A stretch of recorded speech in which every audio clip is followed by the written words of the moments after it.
And here we are. It's now the rain season. And I'm actually feeling okay. Yep, there's something. I had a feeling there'd be something. Let's see if there's anything else. Nope, nothing out here.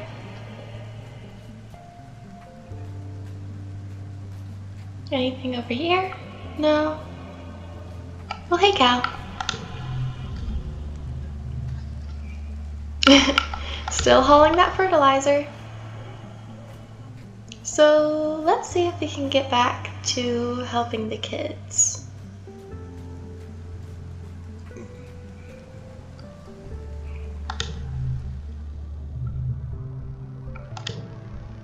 Mara sends you a message that she's looking for tutors in biology.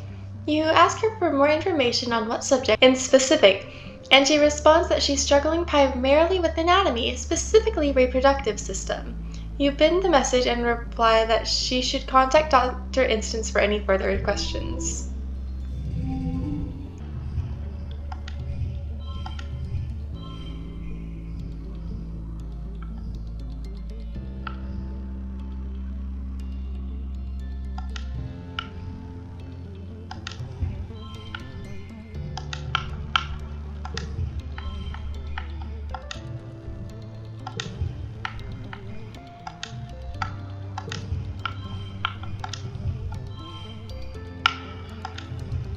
Well, that's still 35.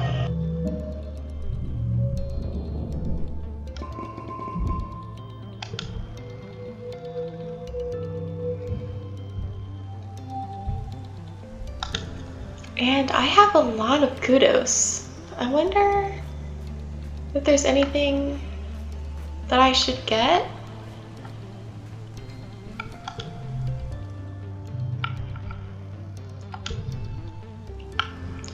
Okay.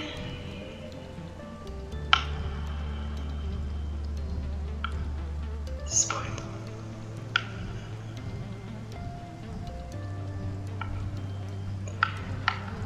Huh.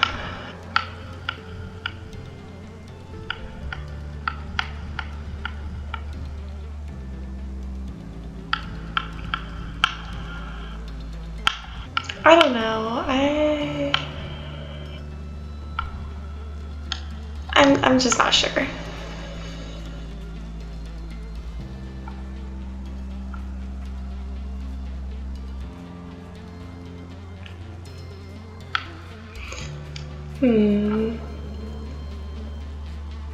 Maybe Cal will give me an idea?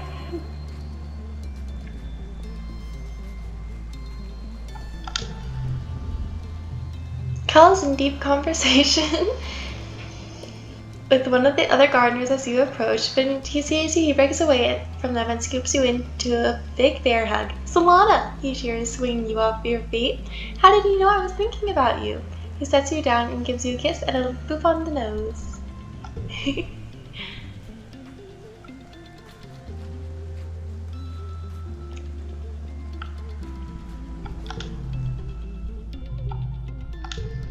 Maybe that one.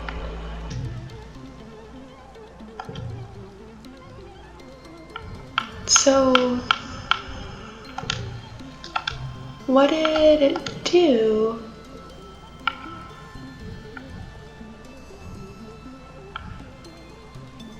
Okay. Oh, +5 to challenges. Draw 1 extra card.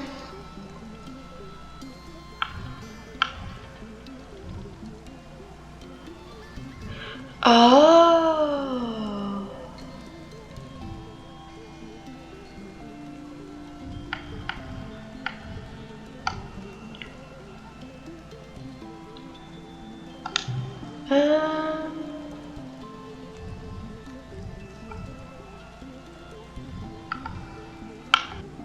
I think,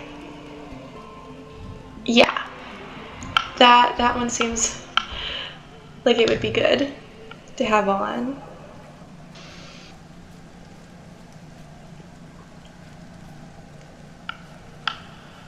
And in that case, maybe I could go out to try to explore.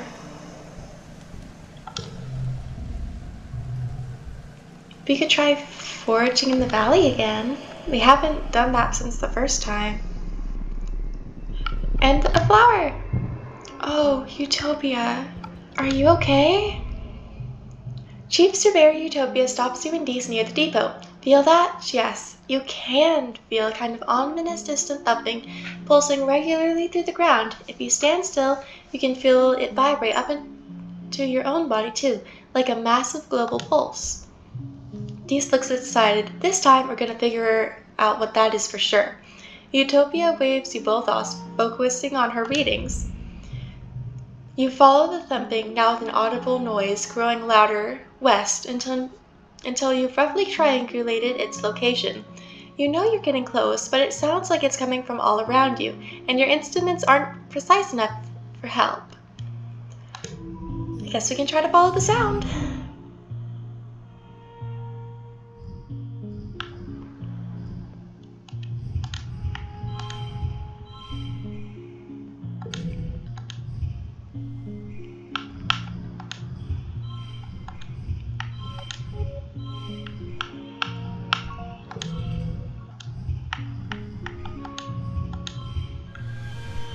Hey, 45! Nice. You find a machine? An ancient broken down machine, like a small pyramid-shaped building made from some kind of dark stone or bone that almost looks like it grew that way. Except it isn't broken. It's just very old and overgrown. It looks more like a pile of rubble and roots than a building or engine or whatever it is. Still, a thumping noise comes from inside it. The vibrations are strong here, making your guts feel weird. You don't notice at first, but there's a curious path on the ground moving away from the machine. A line half a meter wide where the dirt is a little more worn and bare. It heads off straight in a straight line to the west, or is it coming from the west? Could animals have made this path, or the thumper itself? When you run your hand over its pitted, vibrating surface, how could something so unbelievably old still work? It's definitely not natural. You can even see something like writing carved deep into the not-quite rock. Dee starts making oonts, oonts, oonts noises under his breath to the beat of the thumper. It's a pretty sick beat. Eventually, you head back to share your findings with Utopia. Totally an alien civilization, Dee insists. Utopia scratches her head. I suppose, maybe, she says. You said it looks ancient, right? Perhaps there could have been another civ here long ago. We found other signs, but nothing active like this. It seems to be pointing west, or receiving something. She snaps her fingers. There's some right ugly ridge lines out there that have kept us from checking that direction. But we got gliders and motivation. That's half the battle. She makes a note on her holopalm. I'll open up the western wrestling ridges for surveyors, she says, then grants. Whew, say that 3 times fast. Western wrestling ridges, western wrestling ridges, western wrestling ridges. I think it might be aliens. Okay, here we go. At least it'll be easier to find the collectibles this time, since I have the notification bit, like that egg that's right there. And there's a little buddy! You've heard of Vickery before, small skittering spider creatures with many legs and eyes, like a spider, at least. They're usually small and cute. Not so much the case with this one. This Vickery blocking your path is pretty large, probably as tall as your waist, and growling at you over a carcass of something even bigger, which seems to be missing its head. Yuck. It's so cute! You're not sure if it killed it or scavenged the dead animal, but it's dragging it onto the path and looks ready to fight you for it. I can wait for it to leave. You back off and wait. It sits there and gnaws at the animal slowly for hours. It's disgusting. Eventually, it rolls over and takes a nap, its many legs kicked up in the air, its tummy bulging. You try to sneak by it, but it wakes back up with a hiss. It drags the rest of the carcass off into the tree, and you can finally pass. Another one. Hello. Your path is blocked by a massive 8-legged xenofauna, something between a spider and a squid and a bear. In its rage, gaunting furiously, bashing itself against trees and rocks at random, you duck and hide as it glares in your direction. Its breath heaving, dozens of eyes gleaming with madness. It's the same soft pink and purple you recognize from the multi-legged vicri that live in this area, but so much larger. Could this be a related species? Fascinating. It's covered with thick purple hair that you can barely tell which end is which. Are those mandibles or some kind of tail? You wonder if it's angry because of hormones, like some earth animals in rutting season, or maybe it has some brain disease that makes it attack others to pass on the disease. As you're musing, the creature decides that you must be a threat, or at least an obstacle. It charges, running right over you. It hurts. But it keeps charging, focused on something in the distance that might be real or imagined. You're left bruised and bloody, but the way is clear now. Okay.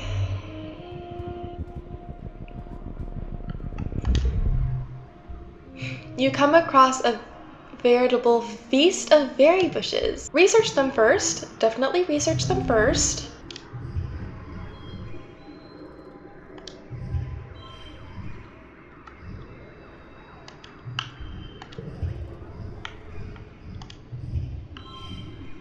Haha.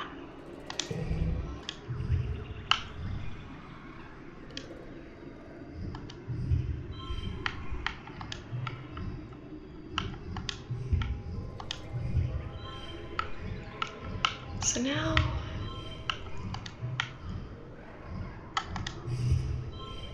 here's 33, or, okay, so that's better. 3, 4, 7, 8, and a win with 44 super gold. Oh, these purple berries? They're not even on the holopedia as berries. They're some kind of explosive seed pod. You can take a few back, careful not to set one off. Harvest them? No, As soon as you get your hand around one of the fist-sized berries, you hear a pop and feel a rush of heat against your face. These aren't berries, they're exploding seed pods, literally. You stop, drop, and roll to beat out the tiny flickers of fire on your coat. You're lucky it wasn't worse. Huh. Kinda sounds like Bakugo from My Hero Academia. No, I can't go any further forward than this. A line of termite-like insects crosses the path here. Curious, you follow them to their destination, a massive, sponge-like hive crawling with bugs, writhing with life. The bugs are tending to larvae nestled in the holes of the sponge, feeding on the rich royal jelly that oozes from the hive. You step in for a closer look and hear a warning hiss from above. Top the hive is a queen, whatever it is. Wait, no, she is the hive. Wait, this is a squeediver hive. Her abdomen has swollen and lodged into the ground here, rendering her immobile, but not defenseless. The hive queen groans and growls at you, and the air prickles with the burning flavor of acid. She must have some sort of defensive spray. That jelly looks pretty edible, though. Every decision I make seems to be the wrong one, and my natural instinct is to want to just go around it. So maybe I should do the opposite of that this time?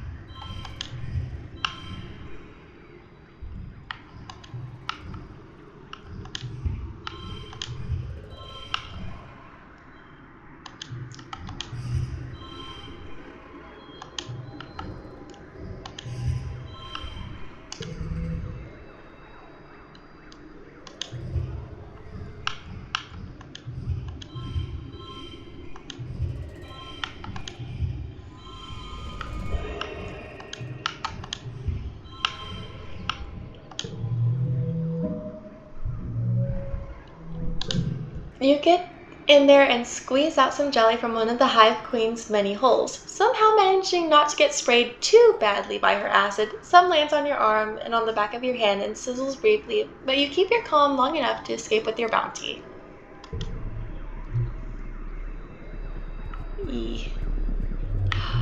Yes, finally. There's something to collect. Okay, before we go, let's see what's this way. Yes! You come out of the trees into a large grassy clearing. In the middle is, well, you can only describe it as a pedestal. In the middle of the cradling of flowers is a massive egg, easily larger than any egg you've seen before. It's white with red flecks, and it's just sitting there in the middle of the empty clearing, totally unprotected. What if it's that plant animal trap thing that Nomi stumbled into one time?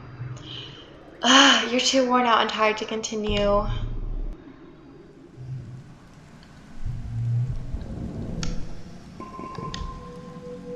Okay, well, I guess we'll see what the next months have for us next time.